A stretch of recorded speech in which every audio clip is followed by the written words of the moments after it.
This week we are going to take a look at blouse patterns, or more specifically, blouses, shirts, and tops. What's the difference?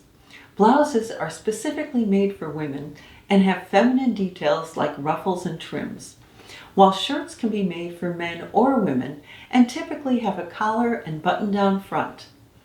Tops are often pullover, wrapped, or have a side closing. They can be dressy or casual. Let's start out with blouses. Advanced 2214 from 1939 has puff sleeves, a rounded yoke, and a Peter Pan collar. New York 647 is another 1930s blouse pattern with a yoke and optional pin tucks down the front. Advanced 6145 from 1952 has a double collar, large puff sleeves with cuffs, and a pin-tucked front detail. McCall's 9316 from 1953 is a cute sleeveless blouse with a stand collar and neckline tucks. Butterick 7161 also adds shaping neckline tucks, but has sleeve options and a regular collar.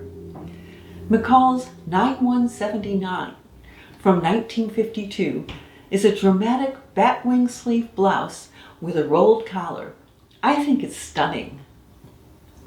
Butterick 8097 from 1957 is a classic shirt pattern with a back yoke, convertible collar, and different sleeve options. And Butterick 8584 from 1958 is a slightly sportier version with patch pockets.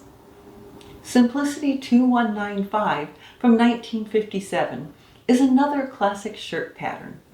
This one features a double breast pocket or large monogram. The monogram transfers are included. And we can't forget McCall's 2197. This Western style shirt has it all. Shaped embroidered yoke and cuffs, curved embroidered pockets, and embroidery on the sleeves. I've got this one in my pile of patterns to make up.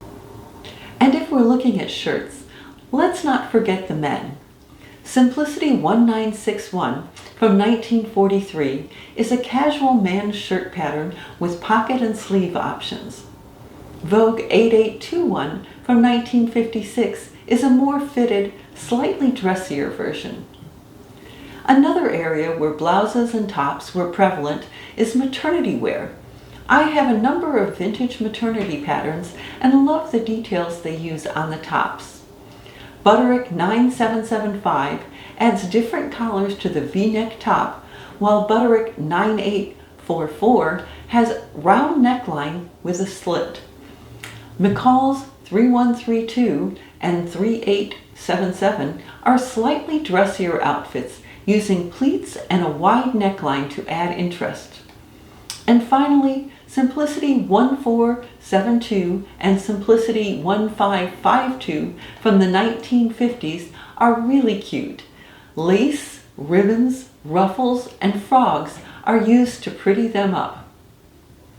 Butterick 8477 from the 1950s has a number of sporty pullover tops with a nautical feel.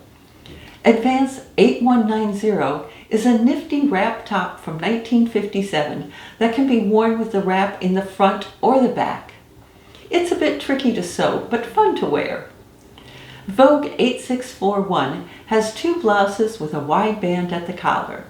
One view has a deep off-the-shoulder V-neck, and the other has a wide collar with double darts.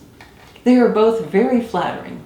And finally, let's close with Butterick 7792, a wonderful collection of halter tops, dickies, collars, cuffs, and belts that can be used to dress up any outfit. I hope you enjoyed this look at blouse patterns. I specifically highlighted those patterns where the blouse was the only garment, but you can also find many blouses included with skirts and jumpers in vintage patterns. It's usually a quick make that you can wear right away.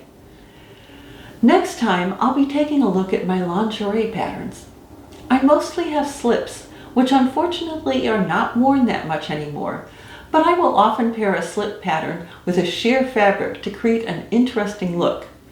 Let's think outside the box. I put out videos on Tuesdays, so make sure to subscribe to be notified when the next post comes out. Let me know if you have questions about working with vintage patterns below, and be sure to like if you found this helpful. Thank you.